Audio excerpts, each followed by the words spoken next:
नाशिक शहर police आयुक्तालयातील Adgaon police Thane हद्दीत तपोवनमधील Lakshmi मंदिराजवळून फिर्यादीची motorcycle चोरी झाल्याबाबतची घटना घडली होती. याबाबत गुन्हा दाखल होता.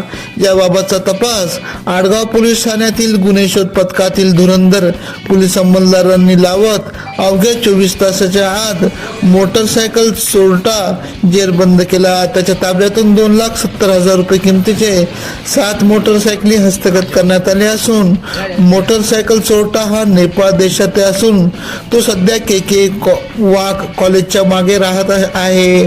त्याचे नाव नवीनपून तुररामपून मगर व 21 असून याबाबत अधिक चौकशी सुरू आहे.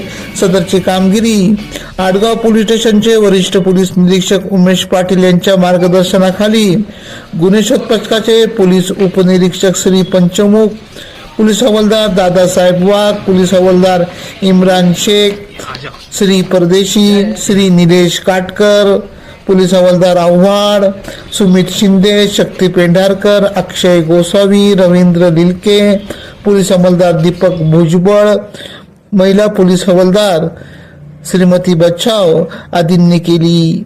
AKP न्यूज साठी ब्युरो चीफ अनवर खान पठाण, नाशिक.